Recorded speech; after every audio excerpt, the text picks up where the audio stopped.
Hello दोस्तों, मैं नीतू आपका स्वागत करती हूँ। और आज जो मैं लेकर आई हूँ प्रश्न वो है भारतीय काव्य शास्त्र से प्रश्न है। तो काफ़ी महत्वपूर्ण है, एग्जामों में पूछे गए प्रश्न हैं और थोड़े यहाँ पे एमसीक्यू भी मैं लेकर आई हूँ साथ साथ। तो इसमें पीवाईक्यू और एमसीक्यू दोनों को मैंने मिक्स करके ये प्रश्न को तैयार किया है। तो इसे ज़रूर से देखें क्योंकि महत्वपूर्ण वीडियो है आप लोगों के लिए और प्रश्न पूछे जाते हैं एग्जामों में भारतीय काव्य शास्त्र से। तो मैंने इसमें सिद्धांत अभी नहीं दिया है, कोई भी सिद्धांत को प्रश्न के रूप में नहीं लिया है। उसका मैं एक अलग से वीडियो बनाऊंगी। जितने भी भारतीय काव्य शास्त्र में सिद्धांत हैं और पाश्चात्य काव्य शास्त्र में, तो मैं उसका एक अलग से वीडियो लाऊंगी। ठीक है, ये जितने भी महत्वपूर्ण प्रश्न बनते हैं परीक्षाओं में, चाहे हिंदी क्षेत्र से कोई भी एग्ज़ाम हो और भारतीय काव्य शास्त्र से यहाँ से प्रश्न जो बनते हैं, यहाँ से काफ़ी महत्वपूर्ण प्रश्न है। तो ज़रूर से देखें, पूरे वीडियो को देखें बिना स्किप किए। और अगर आप मेरे चैनल पर नए हैं तो ज़रूर से चैनल को सब्सक्राइब भी करें, शेयर भी करें अपने फ्रेंड तक। तो चलिए, ये जो प्रश्न है ये वन लाइनर के तरह है, ठीक है, एमसीक्यू के तौर पे है। तो इसे देखें, काफ़ी हेल्प मिलने वाली है आपको। चलिए,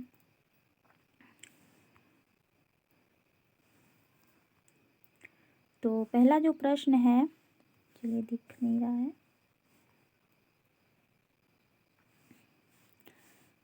तो पहला प्रश्न है, देखिए, प्रतिभा के दो भेद सहजा और उत्पाद्या किसने माना है? तो ये रुद्रट ने माना है। प्रतिभा को काव्य निर्माण का एकमात्र हेतु मानने के कारण किस आचार्य के प्रतिभावादी, यानी कि किस आचार्य को प्रतिभावादी भी कहा जाता है, जिन्होंने प्रतिभा को एकमात्र काव्य का हेतु माना है? तो ये पंडित जगन्नाथ को, ठीक है, क्योंकि उन्होंने काव्य का हेतु मात्र प्रतिभा को ही माना है। अगला है, प्रतिभा के दो भेद कार्यात्री एवं भावेत्री, तो किसने माना है? तो ये राजशेखर ने माना है। अगला है कि भावेत्री प्रतिभा किस में होती है? तो ये सहृदय में होती है। भारतीय काव्य शास्त्र में भावक से अभिप्राय क्या है? तो ये सहृदया आलोचक, ठीक है। अगला है कि शरीरम तादृष्टार्थ वैविच्छिन्न पदावली कथन किसका है और कि काफ़ी पूछी जाती है? तो ये दंडी की है, काफ़ी फेमस पंक्ति है ये। रीति सिद्धांत की उपलब्धि है, तो ये शैली तत्वों का महत्व देना। अगला है कि वामन के अनुसार गुण और रीति का संबंध है, तो ये वामन ने गुण और रीति का जो संबंध बताया है उसे अभेद बताया, ठीक है।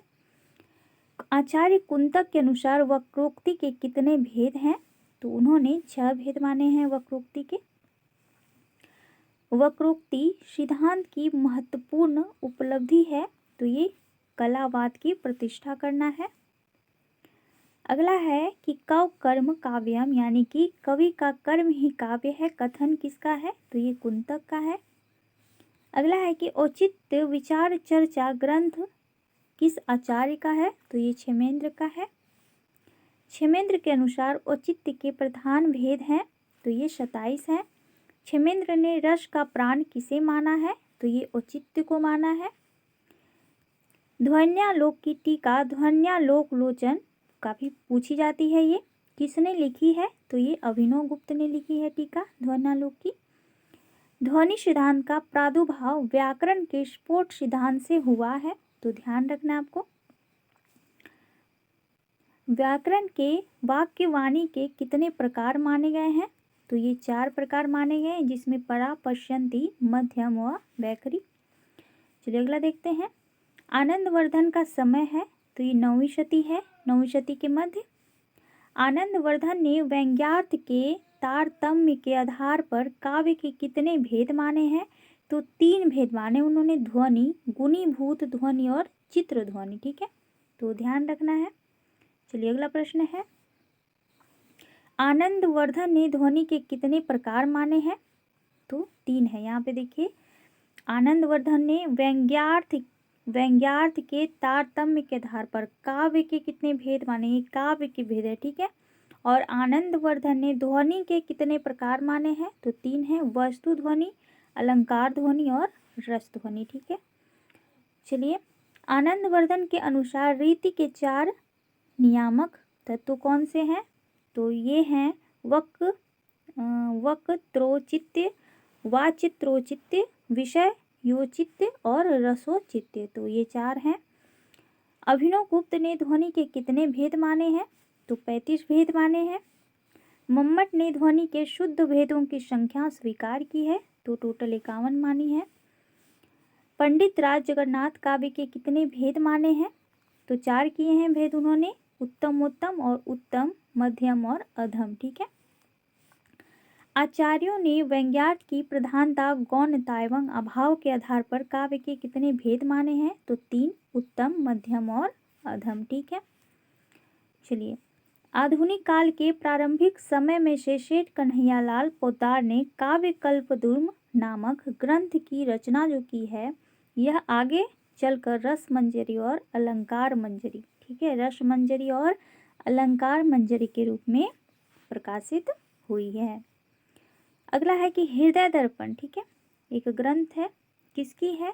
तो ये भट्ट नायक की है। अगला है कि हिंदी वक्रोक्ति जीवितम की भूमिका किसने लिखी है? तो ये नगेंद्र ने लिखी है। रस निरूपण के प्रथम व्याख्याता और रस निरूपण का प्रथम ग्रंथ किसे माना जाता है? तो भरत मुनि और उनके ग्रंथ नाट्यशास्त्र को। अगला है कि भरत ने कितने माने? देखिए, 8 अस्थाई भाव माने हैं, 8 सात्विक भाव, 33 संचारी भाव का इन्होंने उल्लेख किया है। किस आचार्य ने रीति को काव्य की आत्मा मानकर रस के गुण के अंतर्गत स्थान दिया है और कांति गुण का वर्णन करते हुए रस से युक्त माना है? तो ये वामन जी हैं। आचार्य रुद्रट ने शांत रस का स्थायी भाव किसे माना है? तो ये सम्यक ज्ञान को माना है। रस को ध्वनि के साथ युक्त करने का श्रेय किसे है? तो ये आनंदवर्धन को है। भोज ने 12 रसों का विवेचन किया है, जिनमें 4 नवीन हैं, प्रेयस, शांत, उदात और उद्धात। भोज ने रस का मूल किसे माना है? तो ये अहंकार को। वाक्यम रसात्मकम काव्यम कथन किसका है? तो ये पंडित विश्वनाथ, जो कि 14वीं शती के हैं। ठीक है।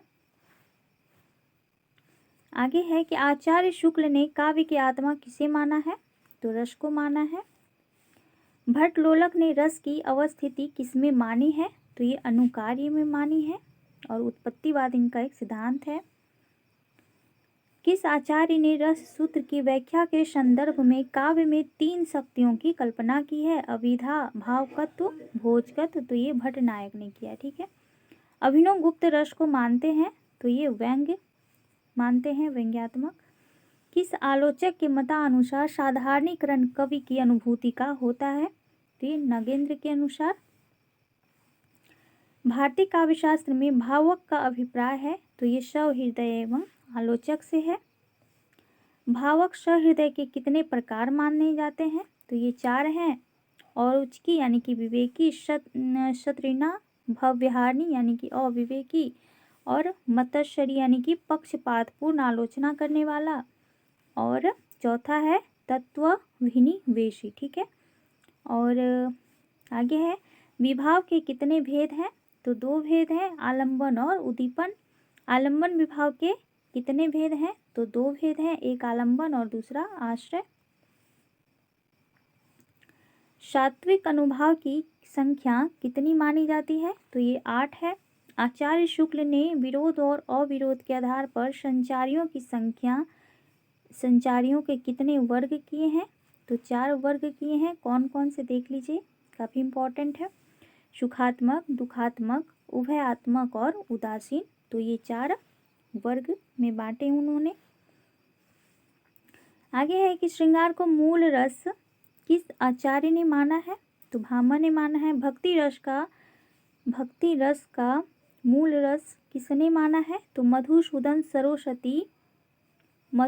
सरस्वती एवं रूप गोस्वामी ने। शंकुक के अनुसार भरत मुनि के रस सूत्र में आए संयोग शब्द का अर्थ है तो अनुमान। रस सिद्धांत के संबंध में तन्मयतावाद के प्रतिष्ठापक हैं, तो ये अभिनव भरत हैं। एक के बाद अनेक भावों का उदय होता है तो उसे कहते हैं भाव सबलता। अभित्या और अपस्मार क्या है, तो ये संचारी भाव का एक प्रकार है। किस आलोचक के मतानुसार साधारणीकरण कवि भावना का होता है, तो ये नगेंद्र का है। अभिधा, भावगत और भोग काव्य के 3 व्यापार किस आचार्य ने माने हैं, भोज तत्व होगा, तो भट्टनायक ने। भाव संधि, भाव सबलता तथा भाव शांति किस भाव की प्रमुख स्थितियां हैं, तो संचारी भाव के हैं। अलंकार संप्रदाय के प्रतिष्ठापक आचार्य भामा हैं। भरत मुनि ने कितने अलंकारों का उल्लेख किया है, तो ये 4 हैं। अभित्या और अपस्मार क्या है, तो ये संचारी भाव के प्रकार हैं। किस आलोचक के मतानुसार साधारणीकरण कवि भावना का होता है, तो ये रिपीट हो गया प्रश्न। ठीक है, चलिए देख लेते हैं। तो देख लीजिए यहाँ पे है, तो भरत मुनि ने टोटल 4 अलंकार माने हैं, उपमा, रूपक, दीपक और यमक। तो पूछा जाता है तो ध्यान रखना है आपको। अलंकार रत्नाकर नामक ग्रंथ के रचयिता कौन है, तो शोभाकार मित्र हैं। दंडी ने गुणों की संख्या कितनी मानी है, तो 10 मानी है। आचार्य भोज के अनुसार गुणों की संख्या 24 है। वामन ने 20 गुण माने हैं। आनंदवर्धन, मम्मट, भामा और आनंदवर्धन ने गुणों की संख्या 3 मानी है। गुणों के प्रमुख भेद 3 हैं, कौन कौन से, माधुर्य हैं, ओज हैं और प्रसाद हैं। ठीक है, आगे है कि वृत्ति का सर्वप्रथम वर्णन किस ग्रंथ में मिलता है, तो ये भरत मुनि का नाट्य शास्त्र में मिलता है। भारतीय काव्य शास्त्र में कितनी काव्य वृत्तियाँ मानी गई है, तो ये 3 हैं, कौन कौन से, परुषा, कोमल और उपनागरी। सर्वप्रथम दोष की परिभाषा किस आचार्य ने प्रस्तुत की है, तो वामन ने की है। दंडी ने अपने कितने काव्य दोषों का वर्णन किया है, तो 10 गुण और 10 दोष। वामन ने कितने काव्य दोष माने हैं, तो 20। विश्वनाथ ने कितने दोषों का वर्णन किया है, तो ये 70 काव्य दोषों का। यहाँ क्या था, अच्छा यहाँ पे गुण था, चलिए मैं भी कंफ्यूज हो गई। काव्य दोषों का सर्वप्रथम निरूपण किस ग्रंथ में मिलता है, तो भरत कृत नाट्यशास्त्र में। 10 के स्थान पर 3 काव्य गुणों की स्वीकृति प्रथम किस आचार्य ने की है, तो भामा ने की है। प्रयाण नामक नवीन रस की उद्भावना किस आचार्य ने की है, तो ये रुद्रट ने की है। आलोक का हिंदी भाष्य किसने लिखा, तो आचार्य विश्वेश्वर ने लिखा है। भाव प्रकाश नामक ग्रंथ के रचयिता हैं शारदात ने। दंडी ने कितने काव्य हेतु माने हैं, तो 3 माने हैं, निसर्ग की प्रतिभा, निर्मल शास्त्र ज्ञान, अमंत अभियोग यानी कि अभ्यास। आगे है कि रुद्रट और कुंतक ने कितने काव्य हेतु माने हैं, 3, शक्ति, उत्पत्ति और अभ्यास।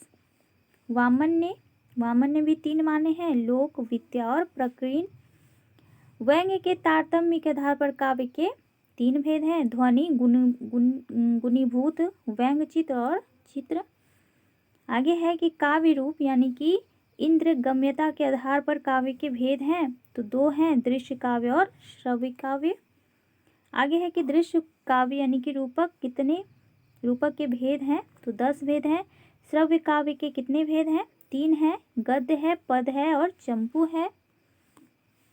चंपू जो होता है वो गद्य पद मिश्रित होता है।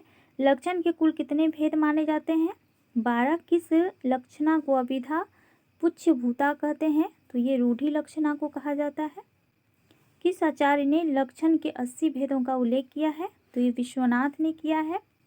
मम्मट ने लक्षण के कितने भेदों का उल्लेख किया है, तो ये 12। किस काव्य को चित्र काव्य कहा जाता है, तो ये अधम काव्य को कहा जाता है।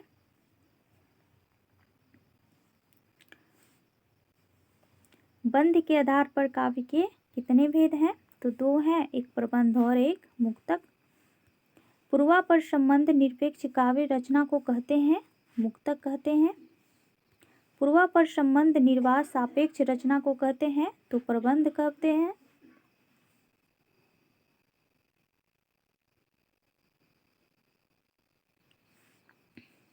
संस्कृत में साहित्य के लिए किस शब्द का प्रयोग होता है? तो वाङ्मय।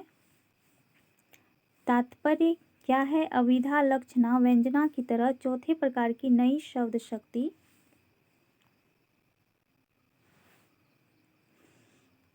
तो तात्पर्य पूछा गया, ठीक है। तो ये भी शक्ति ही है, ये चौथी शब्द शक्ति है। हालांकि इसका जिक्र नहीं किया जाता है, लेकिन ये कहीं कहीं आ जाता है, तो ध्यान में रखना है। वैसे आपको अविधा, लक्षणा और व्यंजना, ये 3 शब्द शक्ति को ध्यान में रखना है। भामह अभाववादी कहलाते हैं क्योंकि उन्होंने काव्य में ध्वनि की सत्ता स्वीकार नहीं की है, इसीलिए कहे जाते हैं अभाववादी। प्रतिभा मात्र को ही काव्य का हेतु आवश्यक सर्वप्रथम किसने माना? तो हेमचंद्र ने माना। गुणीभूत व्यंग्य के कितने भेद हैं? 8 हैं। वाच्यता असह्य का अन्य नाम है? तो रस ध्वनि। भरत ने हास्य रस के कितने भेद माने हैं? 6 भेद माने हैं। कुंतक ने वक्रोक्ति के भेद व उपभेद माने हैं? तो 6 भेद और 41 उपभेद। हेतुवेन या हेतुआ पंक्ति है, मम्मट की है। जनश्रुति के आधार पर किस आचार्य कोरस के प्रवर्तक होने का श्रेय दिया जाता है? तो नंदिकेश्वर को। भरत के नाट्यशास्त्र में भावों की संख्या 49 गिनाई है, जिसमें अस्थाई भाव हैं, संचारी भाव 33 और सात्विक भाव हैं 8, तो टोटल 49 है। आचार्य भामा ने काव्य हेतु किसे माना है? तो प्रतिभा को। किस आचार्य का कथन है कि संसार में जो कुछ पवित्र, उज्ज्वल एवं दर्शनीय है वह श्रृंगार के भीतर समाविष्ट हो सकता है? तो ये भरत मुनि का है। श्रृंगार रस को रसराज माना जाता है कार्य व्यापार की व्यापकता के कारण। भरत मुनि के। तो चलिए आज रहने देते हैं, ठीक है। आगे और अगला वीडियो में इसके आगे कल लेकर आऊँगी, क्योंकि ज़्यादा प्रश्न है इसमें, और जितने भी सिद्धांत हैं वो मैं एक अलग वीडियो में करवाने वाली हूँ, तो बने रहे मेरे साथ। चलिए आज के लिए इतना ही। Thank you so much.